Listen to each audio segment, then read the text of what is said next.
bientôt pour aller faire un petit tour dans la physique quantique des champs. Et la physique quantique des champs m'a ramené, comme vous l'a expliqué mon ami Léo, à la biologie. Donc c'est effectivement une conférence pluridisciplinaire que je vais faire. Et je vais la prendre comme une histoire, puisque je vais vous montrer qu'il y a des choses qu'on croit bien savoir et qui peut-être mériteraient qu'on les regarde un petit peu plus en détail. Alors mon histoire, elle commence avec Galilée. Galilée, vous la connaissez sûrement pour sa capacité à avoir prédit que, appliquer le modèle de Kepler. Peu de gens savent que, en fait, un de ses premiers, disons, rangs contre l'Église, ça a été d'expliquer pourquoi la glace flottait sur l'eau. Ça s'est passé il y a 400 ans à Florence. Et si ça vous intéresse, j'étais il y a 2 ans à Florence pour un meeting qui a donné lieu à un ouvrage que vous voyez ici. Et je vous invite à regarder le nom de cet ouvrage. Aqua Incognita. Il y avait les 30 meilleurs spécialistes du monde sur ce qu'est l'eau, et ces 30 spécialistes du monde se sont accordés pour savoir qu'on ne savait pas ce que c'était. Alors évidemment, si on ne sait pas ce que c'est, il ne faut pas s'étonner s'il y a des propriétés un petit peu magiques là derrière. Donc, les comptes rendus de ce congrès sont dans ce livre, et en particulier, il y a 2 articles de moi-même dans ce livre auxquels vous pourrez vous référer si vous voulez avoir plus de détails. Alors, en tant que chimiste, quand on regarde l'eau, on a déjà ça en tête. C'est-à-dire qu'il existe des molécules qui interagissent par ce qu'on appelle les interactions van der Waals. Et je vous ai mis ici une courbe qui vous montre à quoi on s'attend. C'est-à-dire que plus le poids moléculaire est élevé, plus le point d'ébullition est élevé. Et comme vous le voyez ici, par exemple, une molécule comme le radon, avec un poids moléculaire de 222 grammes par mol, est un gaz. C'est-à-dire qu'il se comporte comme une matière gazeuse. Je vous invite maintenant à regarder l'eau. Vous voyez qu'il y a tout de suite une anomalie. C'est-à-dire qu'on retrouve bien la croissance en fonction de la masse molaire, mais l'eau qui est ridiculement petite, 18 grammes par mol, n'est pas gazeuse, elle est liquide. Et ça, c'est un des grands mystères de la science. Pourquoi une molécule aussi petite, avec une masse moléculaire aussi faible, 18 par rapport à 222 pour le radon, pourquoi cette molécule nous apparaît comme un liquide que vous connaissez bien? Alors, il y a aussi autre chose qui est remarquable avec l'eau, c'est le tableau que je vous ai mis en dessous, qui vous résume ce qu'on appelle les pressions critiques et les températures critiques de 3 liquides. Le mercure, que vous connaissez tous, qui est vraiment le record du liquide. C'est celui qui est écrit sous l'état liquide, sous le plus grand gamme de pression et de température. Mais regardez sa masse molaire, 200 grammes par mol. Et c'est normal qu'il soit liquide. Et qu'est-ce qu'on trouve en 3e position? Avec ces ridicules 18 grammes par mol, on trouve l'eau, qui arrive à battre le mercure. Sur certains points, pas évidemment.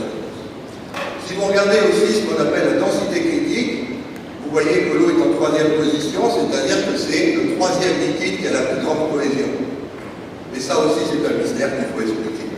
Alors ce mystère, en général, les chimistes nous disent « Oh, ben, c'est pas trop de problème, on va prendre le moment dipolaire. La molécule d'eau est électriquement chargée, elle a un côté plus, elle a un côté moins. Ça donne un moment dipolaire, et on va dire que c'est ces moments dipolaires qui interagissent. » Alors, on a essayé, et puis pour expliquer ça, on a vu que ça ne marchait pas vraiment. Donc on a introduit un concept qu'on a appelé la liaison hydrogène. Et je vous mets ici, quand cette liaison hydrogène a été introduite en 1920 par Boris Hughes, je vous rappelle que Boris Hughes n'était pas un prix Nobel. Il n'était pas, même pas un chercheur, c'était un étudiant de master. Il a émis l'hypothèse que les hydrogènes pouvaient se mettre en contre 2 oxygènes. Je vous invite à lire la réaction de la science à cette époque face à cette idée que l'hydrogène pouvait se mettre en contre 2 oxygènes. Bigamous hydrogen. C'était un scandale. D'après la théorie de Lewis, cette chose était absolument impossible. Qu'est-ce qu'on trouve aujourd'hui? Ben, on trouve des travaux qui vous parlent de la mémoire de l'eau. On trouve un chercheur comme Luc Montagnier qui vous donne des choses, des résultats. Et qu'est-ce qu'on trouve? Eh bien, des tas de gens qui disent que tout ça, c'est pas possible. C'est-à-dire qu'il y a les Armstrong, sont toujours là, ils nous expliquent que tout ça, c'est pas possible.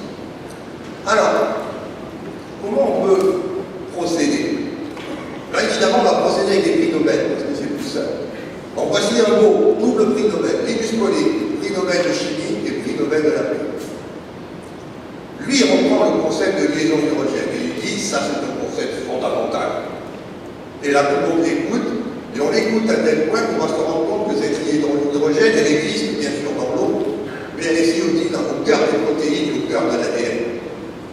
Et là, on réalise que cette liaison bigame, cette horreur de la chimie, bah, finalement, elle n'est pas si horrible que ça, parce qu'elle nous permet de vivre. Mais est-ce que c'est pour ça qu'on la comprend? Et maintenant, puisque je vous ai dit qu'il y a 400 ans, Galilée ne comprenait pas, et qu'on s'est réunis il y a 2 ans, et qu'on ne comprend toujours pas. Alors, qu'est-ce qui se passe? Eh bien, on peut faire de la physique classique, c'est-à-dire qu'on peut imaginer toutes les torsions, les contorsions électrostatiques de cette molécule. Ça s'appelle l'interaction de Thiessen, de Debye, de London. Et qu'est-ce qu'on constate? Eh bien, on constate que les énergies d'interaction sont ridiculement faibles.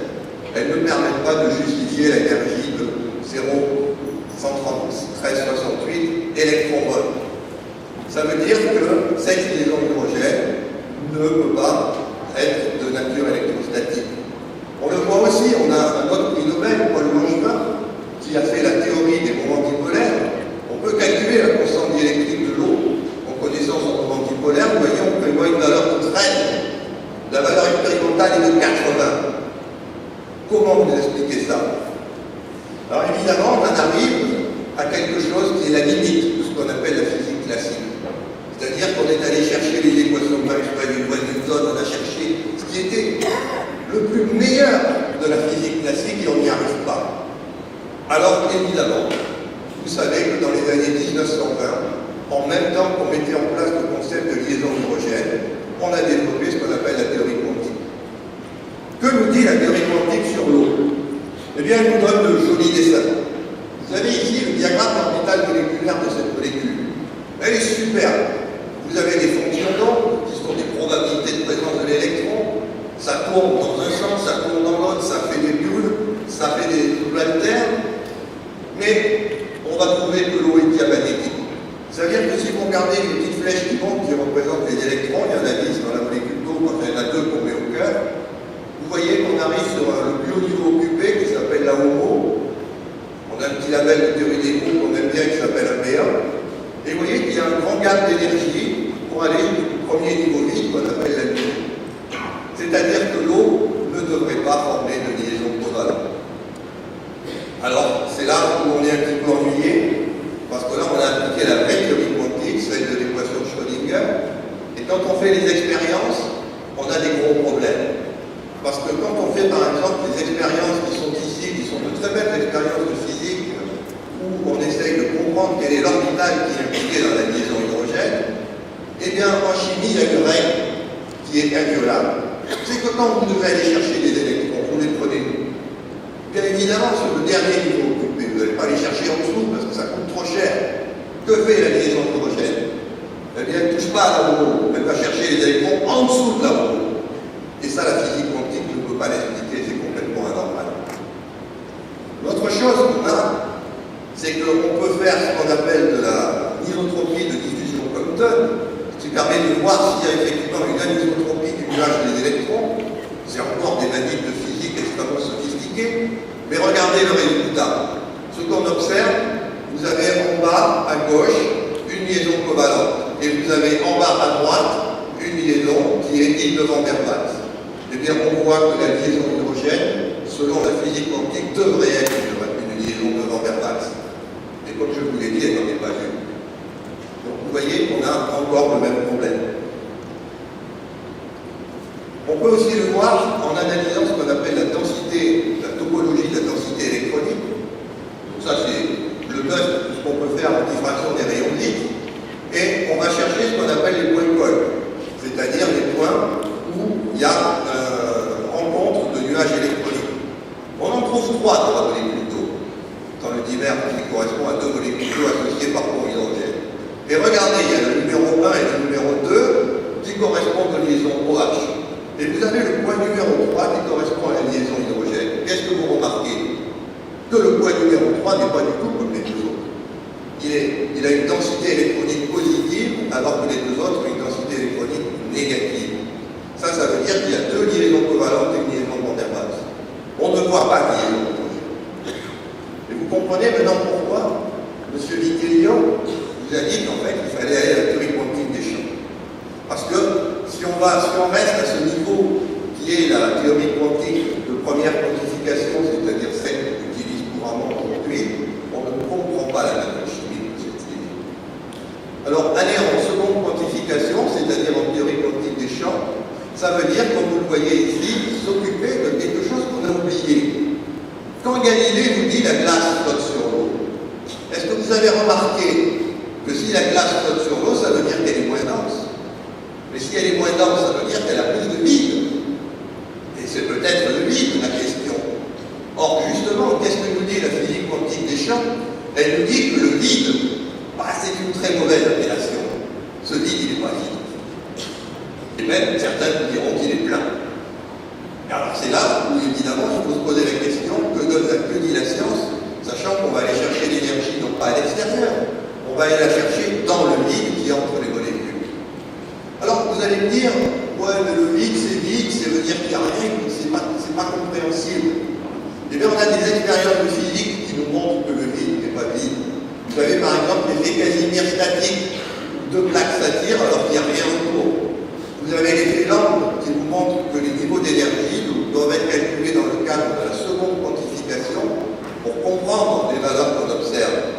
Et puis vous avez l'effet dynamique de Casimir qui vous dit qu'on peut transformer un objet qui est virtuel en un objet qui est réel. La physique quantique des champs nous introduit un nouveau monde. C'est le monde de la virtualité par opposition au monde de la réalité. Et c'est là que se trouve la clé, à mon avis, des propriétés de l'eau, dans ce monde virtuel qui est bien existant et qui n'est pas observable. Alors, tout ça c'est un peu technique. Vitellio vous a essayé de vous expliquer ce que c'est que la cohérence de phase. Plutôt que de vous faire un grand discours, je pourrais vous dire par exemple que c'est la non-commutation de l'opérateur angle par rapport à l'opérateur nombre de particules. Je peux aussi vous dire qu'en fait c'est beaucoup plus simple que ça. Où vous pouvez compter, où vous ne savez pas compter. Et je vous ai mis ici deux fils. À gauche, vous avez le fil de ce qu'on appelle le mouvement brownien, c'est-à-dire des objets où finalement je vois des boules qui s'agitent, je peux les compter. Et à droite, vous avez ce que vous observez tous dans le ciel, c'est-à-dire une nuée d'oiseaux. Est-ce que vous pouvez les compter? Non, parce qu'ils sont toujours en train de bouger, mais par contre, vous voyez que l'enveloppe qu'ils définissent, elle, est cohérente. Ça s'appelle un domaine de cohérence. Et si l'eau était comme ça, si l'eau était ce que vous voyez à droite et pas ce que vous avez l'habitude de voir à gauche, est-ce que ça ne changerait pas les choses? Alors évidemment, ça les change. Et là, je ne vais pas rentrer dans les détails parce que tout ça, c'est incroyable. C'est publié, il y a 3 livres qui traitent de ça, je vous les ai mis ici. Theory Coherence in Matter de Giuliano Preparata, Macroscopic Quantum Coherence, où on retrouve Emilio Del Giudice chez les Preparata, et surtout le dernier livre qui s'appelle Physique quantique réaliste à Preparata. J'ai beaucoup d'admiration pour ces deux physiciens, parce qu'ils nous ont laissé, ils sont morts aujourd'hui, mais ils nous ont laissé ces livres. Vous pouvez les lire, je les ai lus, ils sont passionnants. Et on apprend ce que c'est que le vide, on apprend qu'on peut travailler avec ça. Alors le vide, je vous l'ai mis ici en bas. C'est le truc sans forme qui s'agite. Ça s'appelle des particules virtuelles. Et vous, évidemment, quand vous regardez ça, vous êtes trop gros, vous ne pouvez pas voir, on est à une échelle de 10 fois 35 mètres. Mais la molécule d'eau, ces électrons, est assez petite. Elle est toute petite, elle peut voir ces fluctuations du vide et elle peut s'en servir. Alors, ça donne naissance à ce qu'on appelle les équations de cohérence. Je ne vais pas rentrer dans les détails. L'idée, elle est simple. C'est qu'au lieu d'aller exciter des molécules avec un rayonnement extérieur, on va les exciter avec une particule virtuelle. C'est-à-dire qu'on va aller chercher dans le vide une excitation, une énergie, pour exciter la molécule. Et ensuite, évidemment, tous les spectroscopistes savent qu'une fois qu'on l'a excitée, il va falloir qu'elle relâche cette énergie. Elle va la relâcher où? Bien sûr, elle peut la revenir à son état fondamental, et ça, c'est ce qu'on a l'habitude de comprendre. Mais l'idée de la cohérence, c'est qu'elle peut peut-être relaxer de façon croisée, c'est-à-dire envoyer son énergie sur une autre molécule qui est voisine. Et puis la molécule qui est voisine peut recommencer, et ainsi de suite. On peut mettre tout ça en équation, et je vous donne calcul, on a besoin de prendre le spectre de la molécule d'eau, de l'excitation électronique, c'est la donnée expérimentale dont on a besoin. Et vous voyez que ce spectre, ça me fait toujours rigoler quand les gens me disent oh, H2O c'est très simple. Vous croyez que c'est simple ce spectre? Regardez-le. C'est la manière dont la molécule d'eau répond quand je lui envoie un photon. Vous voyez la complexité? Donc l'eau c'est quelque chose de très complexe. Et elle va répondre. On l'excite, elle répond avec chacun de ses niveaux d'énergie. Et on peut faire les calculs, on a une petite constante de couplage qui dépend de l'excitation qu'on regarde, et ça va nous donner ce qu'on appelle la force d'oscillation de la transition, et ensuite on les met dans les équations de cohérence pour voir ce qu'il y a. Ça nous donne ceci, c'est-à-dire qu'on a pris chaque transition électronique de la molécule d'eau. Ça a été publié en 2012, donc vous pourrez lire l'article si vous voulez avoir plus de détails. Et vous voyez qu'on peut associer à chaque fois ce qu'on appelle le domaine de cohérence, c'est-à-dire une association très forte entre le rayonnement électromagnétique qui vient du vide, qui sert à exciter la molécule, et ce qu'on appelle la phase qui est fixée, c'est ici le nombre phi. Vous voyez que le nombre phi est fixé à une valeur bien particulière qui dépend d'une valeur d'excitation. Ce qui est remarquable, c'est qu'on peut comme ça avoir des densités critiques de condensation. Et ici, je parle bien de physique quantique macroscopique, et non pas de physique quantique microscopique. Et vous voyez qu'on a un niveau, par exemple, que j'ai mis en rouge, à 12,07 électronvolts, qui est capable de générer une cohérence de 0,7 électronvolts avec une densité critique de 0,342 grammes par centimètre cube. C'est exactement ce qu'on observe pour le liquide. Alors, l'image que vous voyez ici, c'est une image évidemment pour le film, je l'ai oublié de le faire boucler, c'est pas grave. On voit une image de liaison hydrogène qui fluctue, mais ça c'est parce qu'on n'a pas l'idée que derrière il y a un champ. Et le champ, vous l'avez un petit peu en bas à gauche. C'est-à-dire que vous avez une espèce de conglomérat de rayonnement et de matière qui s'appelle le liquide. Alors, on connaît le temps de fluctuation de cette liaison hydrogène, il est de 10 puissance 13 Hz. Regardez la fréquence qu'on prévoit à partir du spectre d'excitation de l'électronique de l'eau, 6 puissance 13 Hz. Donc on est exactement dans le même ordre de grandeur. Pour ceux qui ont fait un peu de physique, ils vont vous dire mais tout ça c'est banal. Vous êtes en train de me décrire une quasi-particule avec une masse de 0,48 électronvolts et qui génère une cohérence de 160 millivolts. Et bien ça s'appelle un boson en physique. Et un boson, ça peut condenser. C'est-à-dire que ça peut faire ce qu'on appelle un condensat de Bose-Einstein. Et si vous calculez la longueur d'onde thermique de Broglie de ce condensat, vous trouvez 270 Kelvin. C'est-à-dire que, mesdames, messieurs, l'eau liquide pourrait être un condensat de Bose-Einstein à haute température critique. Et ça change tout. Parce que, évidemment, qu'est-ce qui se passe quand je manipule tel condensat de Bose-Einstein? C'est pas du tout un liquide ordinaire. C'est un liquide qui, en fait, vous pouvez avoir l'image qui est là. Ce sont des mondes antipolaires qui sont alignés et qui restent tout le temps alignés, qui oscillent avec la même phase. Et qu'est-ce qui se passe quand je viens me soluter là-dedans et que je dilue, comme le fait le professeur Montagnier, qui vous l'expliquera? Eh bien, évidemment, on enlève la matière. Mais sachant que si j'ai cette cohérence, est-ce que cette cohérence est enlevée? La réponse de la physique est claire, oui, elle est enlevée si on est au-dessus de la température critique du condensat. Mais qu'est-ce qui se passe si je suis en dessous? Eh bien, elle reste. C'est-à-dire qu'on peut avoir une information, même si l'objet matériel est là. Et ça, c'est encore une chose que vous connaissez. On a eu un prix Nobel récemment de physique pour la découverte du boson de Higgs. C'est exactement ce que je suis en train de vous raconter. On a un Lagrangien qui est symétrique, avec un état à cause des moments dipolaires alignés qui est asymétrique. Tous les physiciens savent que quand on a cette situation, on a l'émission du boson de Dunning-Goldstone, et que ces bosons de Dunning-Goldstone, tous les chimistes, on les appelle les liaisons hydrogènes. Mais en fait, ce sont des bosons vecteurs qui véhiculent l'interaction, et c'est pour ça qu'on a du mal à comprendre classiquement, et même en physique quantique de première quantification l'eau.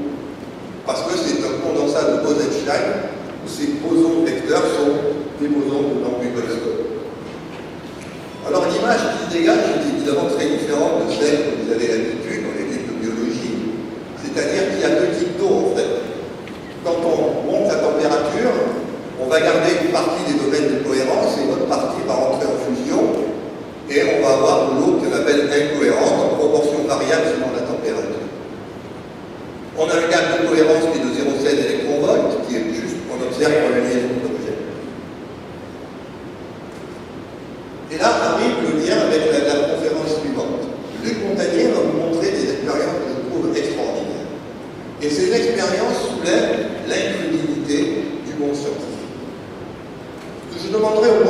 objectif, c'est de se placer dans cette hypothèse. Je ne dis pas que j'ai raison. Je dis, imaginons que l'eau soit un condensat de Bose-Einstein avec une température critique relativement haute. Quelles seraient les conséquences? C'est que j'ai des domaines de cohérence et j'ai des domaines où je n'ai pas de cohérence. Si vous connaissez un petit peu comment fonctionne une mémoire d'ordinateur, vous avez ce qu'on appelle du ferromagnétisme. C'est-à-dire que vous avez des domaines qui sont ferromagnétiques où tout est aligné et des domaines où ce n'est pas aligné qui sont non ferromagnétiques. Quand vous écrivez sur votre clé USB ou vous écrivez sur une mémoire d'ordinateur, qu'est-ce que vous faites? Pour faire le 1 de l'information, vous alignez les moments dans votre domaine ferromagnétique. Et pour faire 0, vous les désalignez. Est-ce qu'on ne pourrait pas faire ça avec nous? Est-ce qu'on ne pourrait pas avoir un bit pour une cohérence et 0 bit quand je n'ai pas la cohérence? Comme on connaît le nombre de domaines de cohérence en 18 grammes d'eau, regardez ce que ça donnerait. Dans 18 grammes d'eau, j'ai 10 puissance 16 domaines de cohérence. Si j'admets que je peux coder un bit sur un domaine de cohérence, j'aurai un octet qui égale 8 bits. Dans 18 grammes d'eau, j'aurai un pétaoctet de mémoire. Péta. Et si je vais jusqu'à 18 litres, j'aurai un hexaoctet. À côté, je vous ai mis les taux de circulation de l'information sur Internet. Vous voyez que l'hexaoctet, c'est typiquement la quantité totale d'informations qui est échangée sur Internet en un mois. Je vous ai mis aussi quelques chiffres pour que vous vous rendiez compte combien il y a de la mémoire qu'il peut y avoir dans l'eau. Tous les livres du monde entier, ça fait à peu près 200 pétaoctets, selon les estimations. Mais il faudrait 3,6 litres d'eau pour stocker les livres du monde entier. Vous voulez stocker l'ADN de toute l'humanité? C'est 6 milliards d'individus à 1 gigaoctet le code de l'ADN. Il vous faudrait 100 000 litres d'eau. Vous voyez de quelle physique je parle? La biologie de demain, évidemment. On est sur du lourd. On n'est pas sur des petits rigolos qui s'amusent dans des labos. Il serait temps de prendre tout ça en compte. Alors, bien sûr, on va dire qu'il faut des preuves expérimentales. Où sont ces domaines de cohérence? Je veux des preuves. Alors, c'est pas facile parce que si c'est des condensats Bose-Einstein, ce sont des choses qui sont non observables, parce que c'est de la phase quantique. Mais on peut avoir des épreuves indirectes. Regardez ici ce spectre par rapport à 4 photons de l'eau liquide. Qu'est-ce que vous voyez? Moi, quand j'ai vu ça, je n'ai pas vu. J'ai vu les raies des isomères ortho et parallèles. Dans l'eau liquide, normalement, vous pouvez voir ça que dans le gaz. C'est-à-dire que dans l'eau liquide, vous êtes capable d'identifier toutes les raies de résonance des isomères ortho et parallèles. Ben, ça, c'est une belle preuve de cohérence. Regardez, par exemple, ce que je peux faire en chimie. Je peux faire des nanocavités qui vont encapsuler des molécules d'eau et regarder à quoi elles ressemblent. Ces nanocavités sont très belles, ce sont des complexes de coordination. Je les ai fabriqués moi-même, je les ai étudiés, et comme ils sont creux, on peut regarder ce qu'il y a à l'intérieur. Et si vous regardez ce qu'il y a à l'intérieur, on voit bien qu'on a toujours petit d'eau. De l'eau que vous voyez à droite, qui forme ce qu'on appelle des amas incohérents, c'est-à-dire il n'y a pas de liaison hydrogène qui se forme de façon bien claire, et je vous demande de regarder l'agrégat qui est à gauche. Quand j'ai vu ça, je n'ai pas cru. C'est une triple structure basée sur le dodécaèdre de Platon. Et ça, c'est de la cohérence. C'est-à-dire que là, vous comprenez ce que ça veut dire quand une se comporte comme une cohérence. Vous avez la cohérence à gauche et l'incohérence à droite. On peut isoler ça à l'état solide et faire la structure par diffraction des rayons X. J'en arrive à la fin et je vais ouvrir dans les 5 dernières minutes vers la biologie. On sait aussi que dans ces domaines de cohérence, il se passe des choses très bizarres. Parce qu'on a une phase quantique qui est cohérente. Là encore, les physiciens connaissent bien ça. Ça s'appelle un supraconducteur. Et il se trouve que le niveau qu'on utilise pour exciter l'eau à partir du vide est à 2,06 électronvolts et que l'énergie d'ionisation de la molécule est à 12,6. C'est-à-dire qu'en fait, il faut très peu de choses pour arracher l'électron à l'eau cohérente. Et une fois que vous avez arraché les électrons, évidemment, ils deviennent libres et ils circulent comme un courant. Mais ce courant, il est de type supraconducteur, c'est-à-dire qu'il ne s'amortit jamais. Et donc, vous devez voir ces domaines d'eau, bien sûr, aussi comme des domaines où vous avez des courants qui courent en permanence.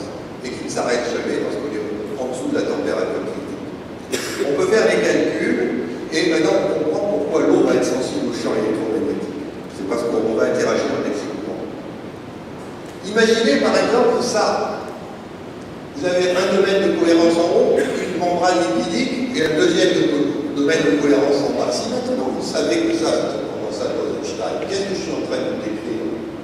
Ça s'appelle une jonction de Josephson. Et qu'est-ce qu'on fait avec les jonctions de Josephson? Ben, on fait des choses magnifiques. Et ça, ben, vous en avez plein dans votre cerveau. C'est ce qu'a essayé de vous expliquer M. Vitellio. Vous en avez plein dans votre cerveau. Regardez aussi ce que vous avez quand vous avez des ions.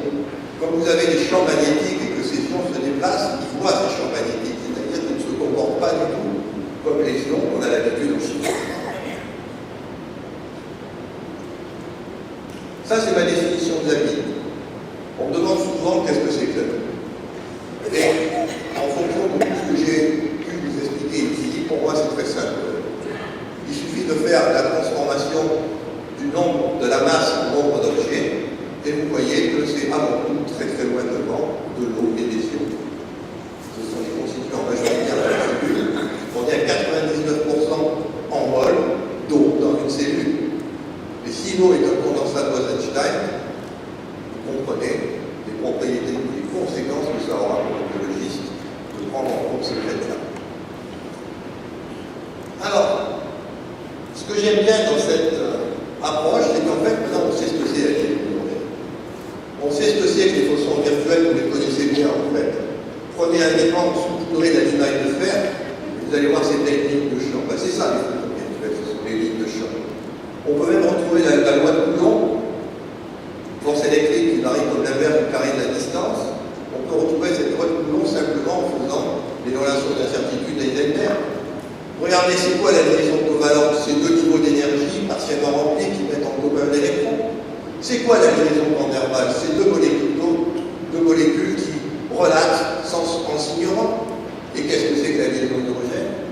Eh bien, les deux molécules ne s'ignorent plus. Relaxation croisée, on appelle ça une liaison d'hydrogène. Et vous avez là toutes les liaisons de la chimie qui sont expliquées dans le même formalisme mathématique. Voilà, j'en arrive à la fin de mon exposé. Je voudrais rendre hommage aux personnes qui ne sont plus là. Bien sûr, William Arthur Roy, qui est un monsieur très connu de certains, qui nous a laissé cette belle phrase, que je vous laisse décoder, et qui nous montre que la science, c'est bien sûr une affaire de tête. C'est-à-dire que quand vous avez vu toutes ces équations que je vous ai défilées, je peux vous dire que c'est des nuits de calcul. On travaille avec la tête, c'est sûr. Mais il ne faut pas oublier que le scientifique, c'est aussi le cœur. C'est-à-dire que si on fait le métier qu'on fait, c'est pas pour la tête. C'est parce qu'on est vraiment convaincu de ce qu'on fait. Et on travaille avec le cœur. Et que ce soit Emilio Del Giudice, que ce soit Jacques Benveniste, que ce soit Giuliano Preparata, je peux vous dire que tous ces gens travaillent avec leur cœur et avec leur tête. Donc c'est ce que je demanderais à l'auditoire.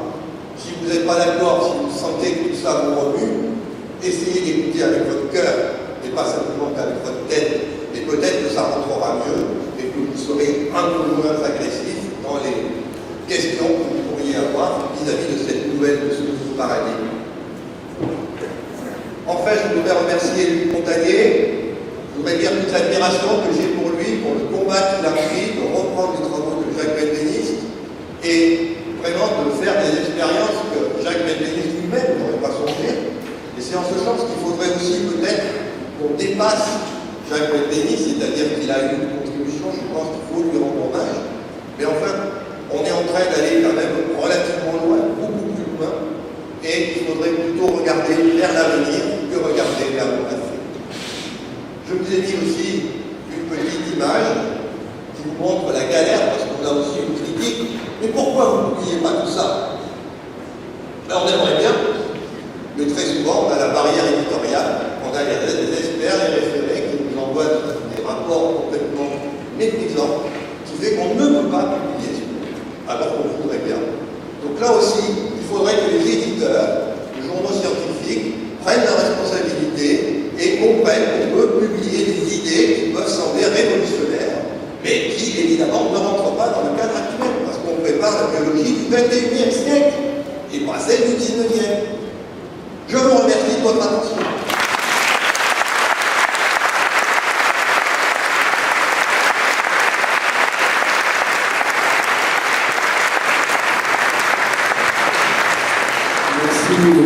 c'est vrai, quand on voit cette bouteille, on n'imagine pas